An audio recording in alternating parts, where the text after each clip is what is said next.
Well, hello, and welcome to the Astrology Channel. I am Joe G. I am an astrologer, and my spur friend would be Joey from Friends. And I am with my good friend. What a Really? friendly episode. Kyle Pierce. Hi, Joji. I'm Kyle Pierce. I'm an astrologer, and my spirit friend is Phoebe. I hope people know what friends we're talking about, and if you don't know, I have no time for you. You're no friend of mine if you don't know who the friends are. well, in topics of friendliness, it's a quite interesting week, but actually not super friendly. But Kyle, what's happening this week? This week is decidedly unfriendly. We have Venus in Aquarius applying to an opposition with retrograde Mars and Leo. We have Mercury stationing direct, which might be a little friendlier. And then we have Jupiter and Gemini applying retrograde to a square with Saturn in Pisces. And finally, we have a full moon in Gemini at the end of the week on Sunday. Well, with that, let's get started with our Monday. As always, Monday is the Moon's Day. The moon is waxing. She is in Pisces in her element in Mars's decan and Saturn's terms, moving from a conjunction to Neptune towards a Pluto sextile. And the moon is also critical at the start of the day. I'm a little more focused on the moon's time in early Aries for most of the day today. And it's actually activating a grand fire trine between planets who have been setting the tone for the last few weeks. We got Mercury in Sagittarius preparing to station direct, and we have Mars in Leo just freshly stationing retrograde. And then we have the poor, sweet little moon in Aries conjunct the North Node. The moon is with the North Node, like we're feeling maybe a little amped, a little ready to lash out at things that maybe on cooler headed days we might look back on and say, maybe that wasn't a good idea. This looks like a 9-year-old girl that likes to play with knives and, peat with the blood of her enemies. I don't love it. It feels like a very rageful day. And I actually really appreciate that we're focusing on these two halves of the day, because I was feeling like the moon, whatever the moon is doing in Pisces at this very last degree, is likely what's kind of triggering some of that rage that she will kind of deal with in Aries. And so as I was thinking about this idea of the moon in Pisces and how involved she's been with Saturn's whole journey, and in some ways I kind of was sensing this as the moon potentially just carrying a lot of the pains and the frustrations of this lunation cycle that started not too long ago. So I think that this is the moon really sinking into all of that heaviness, but then releasing it kind of at random. And I don't think that's the best attitude at the moment. I think, especially with the moon representing the average populace, I think we're all very much in a very heavy sort of mood, considering all the things that have happened. And to have Mars, the god of war and anger and frustration and violence, kind of just pumping the gas up on some of those frustrations is not the best.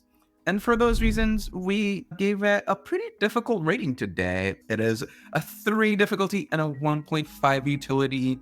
I think that the difficulty of the day is again sitting with the heaviness and the temptation to lash out. And the utility isn't trying to keep that together. But Kyle, who is especially struggling with these emotions today?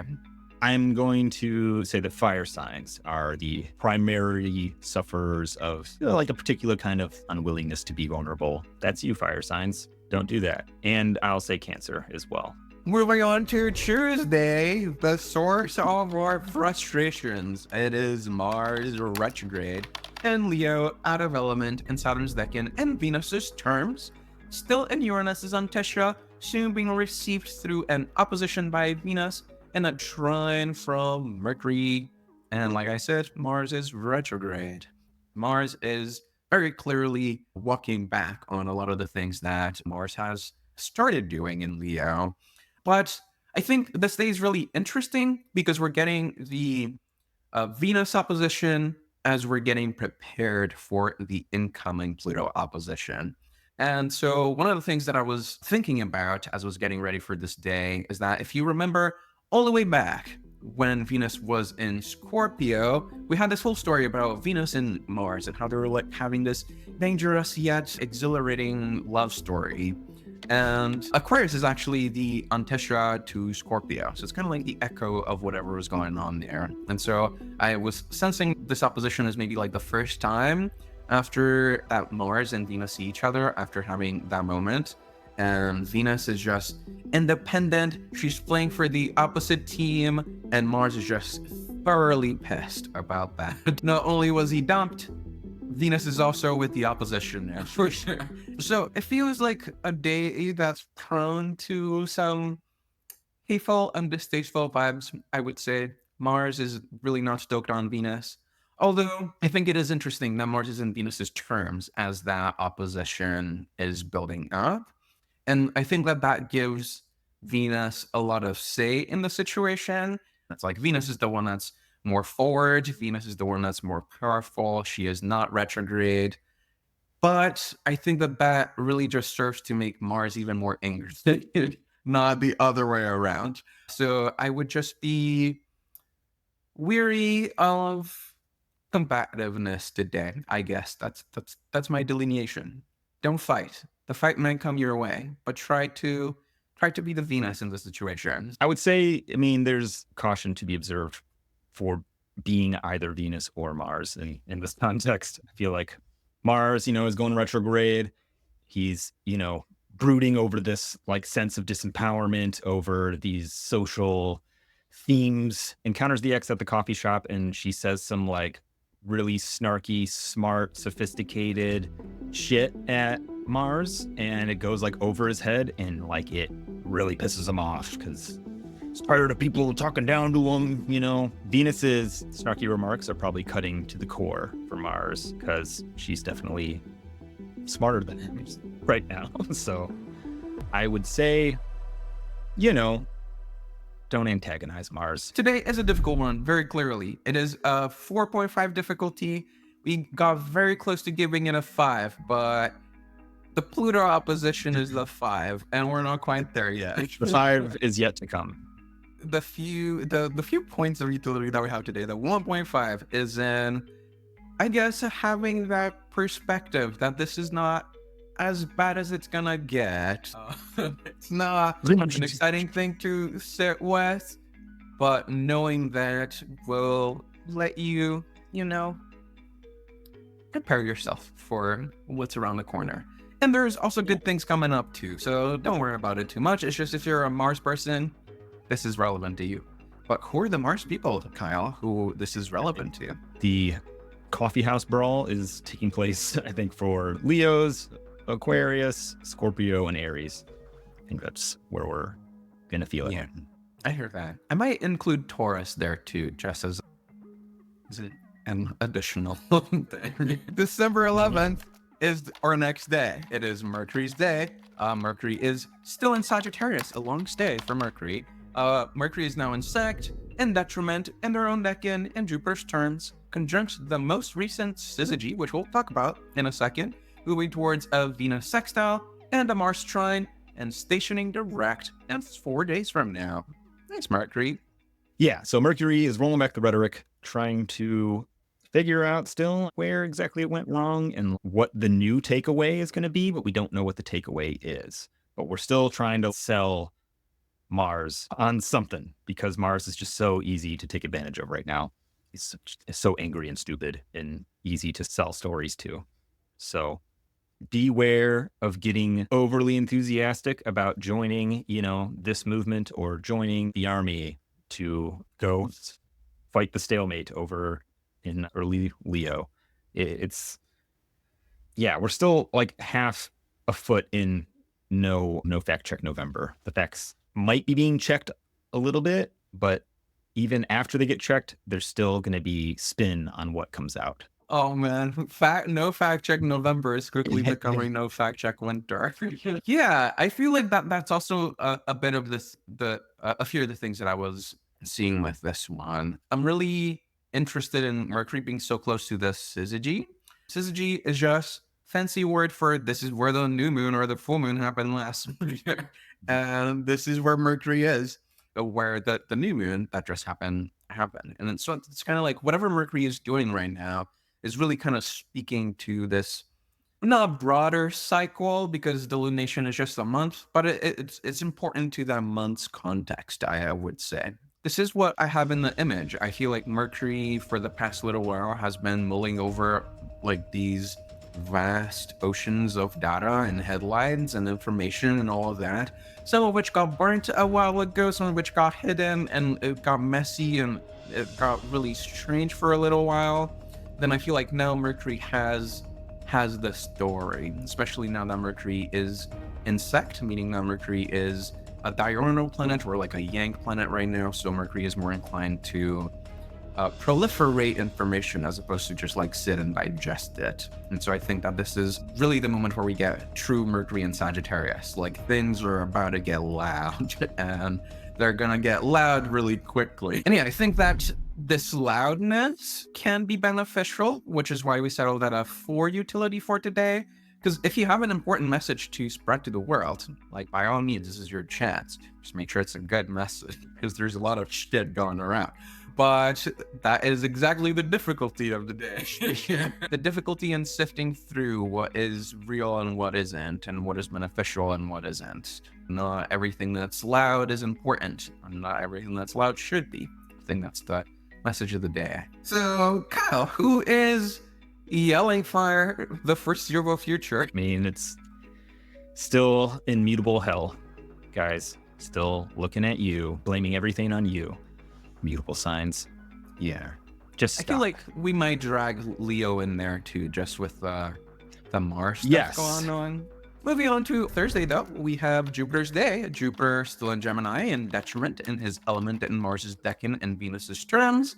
Slowly, very slowly, emphasis on slowly, moving towards a mutual square with Saturn. All right, so this one was fun for me to think about because we've had a Saturn square earlier in the year, and we were already doing these horoscopes by the time we had that. And if you remember, when we were approaching this square for the first time, the image was just Jupiter at just at the shores of this beach and seeing this like vast cargo ship full of boxes that Jupiter would have to sift through eventually. And there's this impending task that was coming Jupiter's way, and it was mountainous and somewhat debilitating, just the amount of things that Jupiter truly had to do. And throughout Jupiter's journey in Gemini, we've truly tended to a lot of those things. A lot of those boxes kind of were unpacked, information was revealed. Now we're retrograding back to that spot, and we're retrograding back into that Saturn square. So I feel like there is this sense of like there's a little bit more work to do. Maybe we felt like we were moving somewhere, and then before we even fully moved on with the accomplishments that we've had, we're now faced with another mountain of tasks.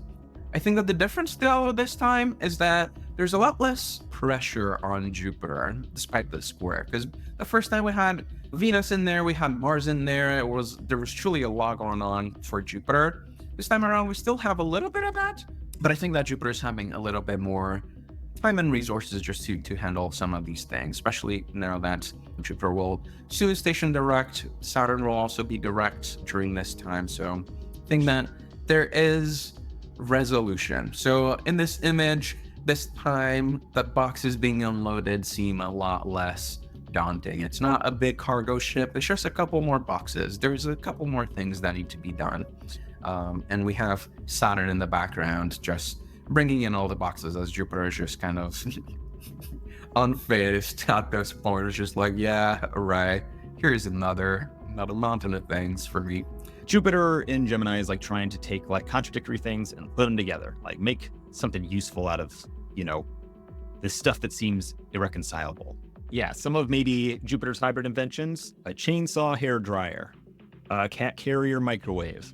That sounds terrifying.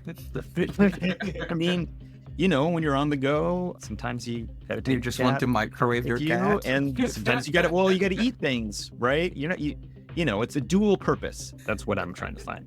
Jupiter is trying to make dual purpose things that can, do similar jobs, or if you just combine them into a single unit, then wouldn't all of our lives be better? And I think Saturn is sort of like posing, as Jupiter, trying to represent the interests of middle decan Pisces. Like, let's make our lives, a little more balanced, a little easier, a little more integrated, simpler.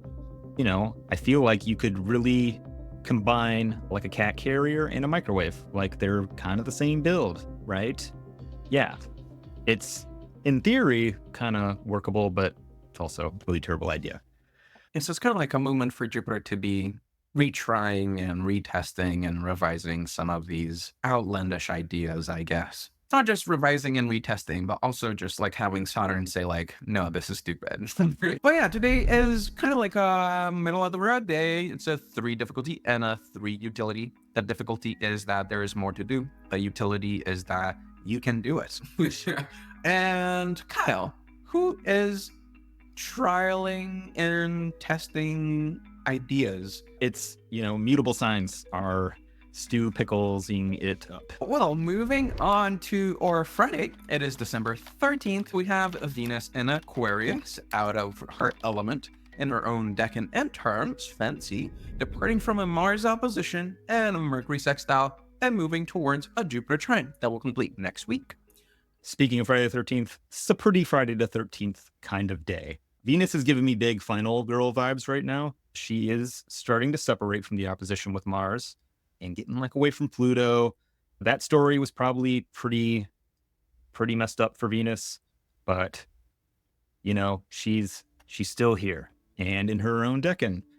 She's starting to feel herself and on her way to a Jupiter trine. I think it's still pretty rough. There's some major physical and psychological wounds that need to be processed.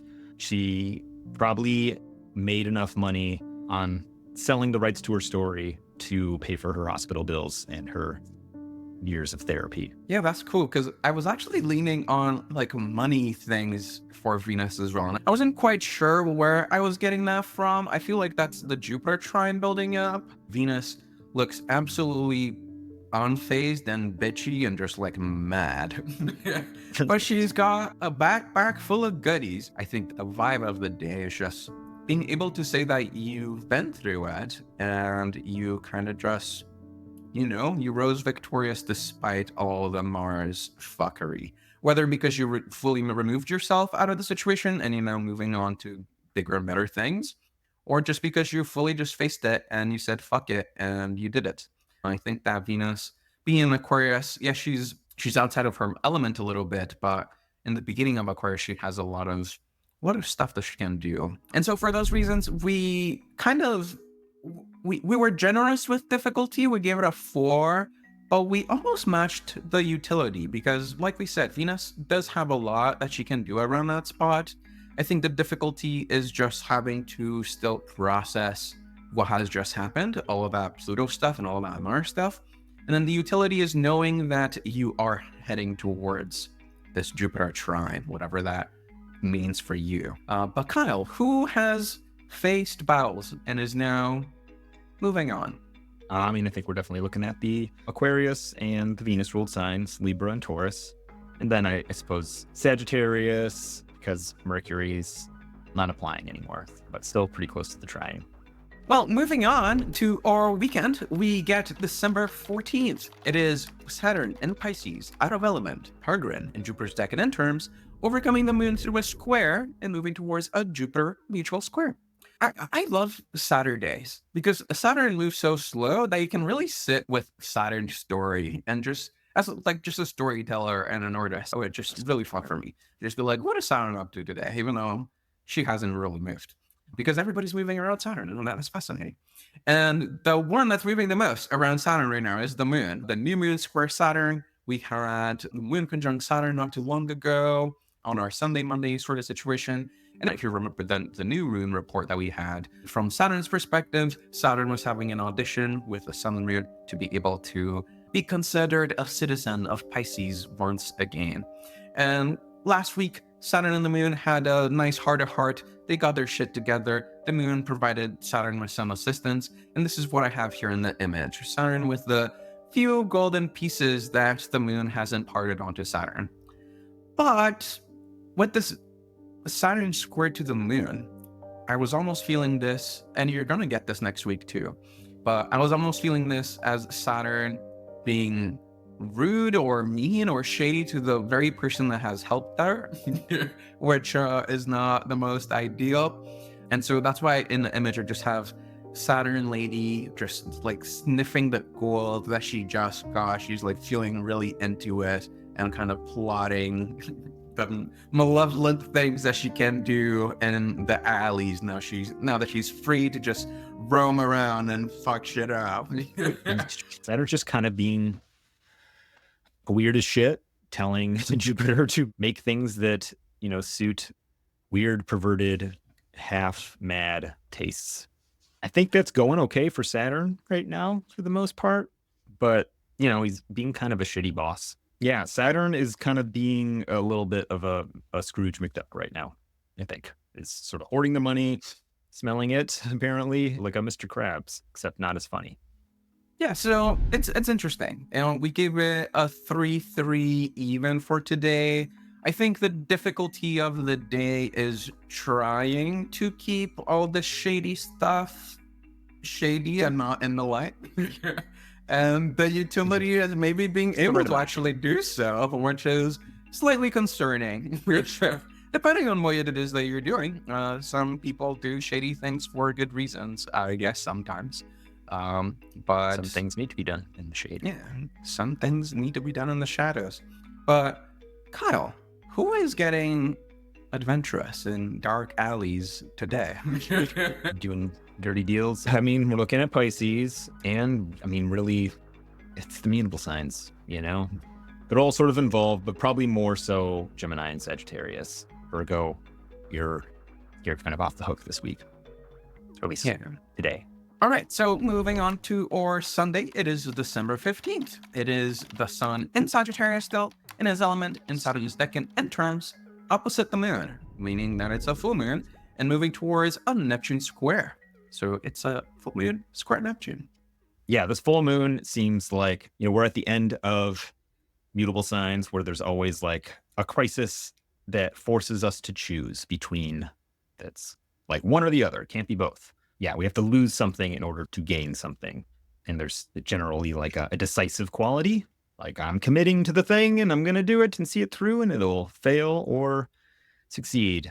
On the surface, at least to me, it sort of looks like very decisively making up your mind to do something kind of stupid or make up your mind to do something that's kind of based on a distorted version of the facts. Because I think with the Mercury station, we're actually a little bit more clear. We have kind of the data that we need to move forward, but there's still a lot of bias and spin on things.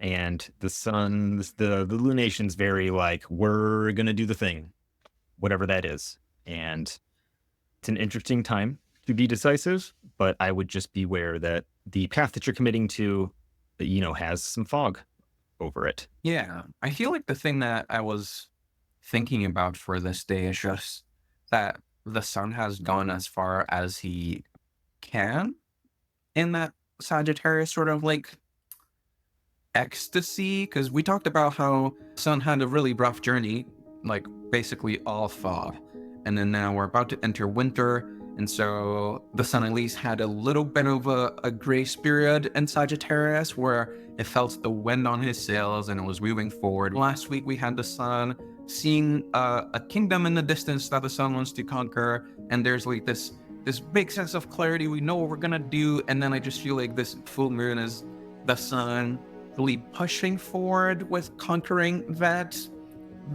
kingdom that it wants to claim for himself. But then there's a big fucking wall that is blocking the sun's passage. It's the sun and the moon getting off their horses and getting ready to face this big wall.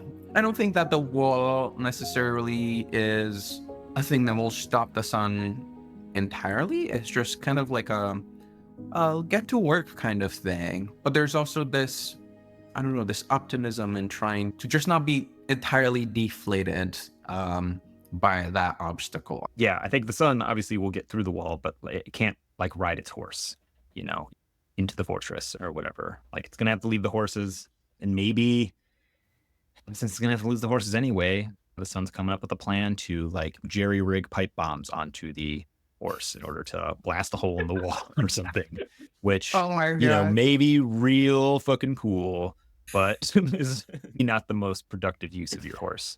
Oh my God. Let the that horses is go. brutal. So Mars and Leo for you.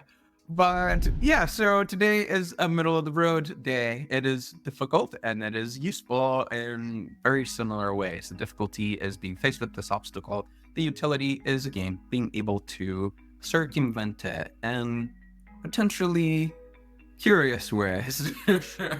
But Kyle, who is breaking through this wall today? I think primarily looking at Sagittarius and Leo, but also Gemini and Pisces, because, Neptune and the moon and stuff. Yeah. Cool. Well, that is our week, guys. Let's take a look at our week at a glance. On Monday, the moon is feeling a little sad and then a little angry, then maybe punching people in the face or doing even nastier things. But we don't want that to happen, so try not to.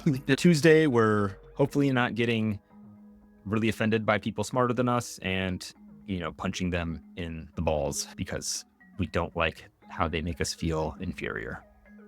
Yeah, punchy week so far. On Wednesday, we have Mercury not punching people with their fists, but with their words.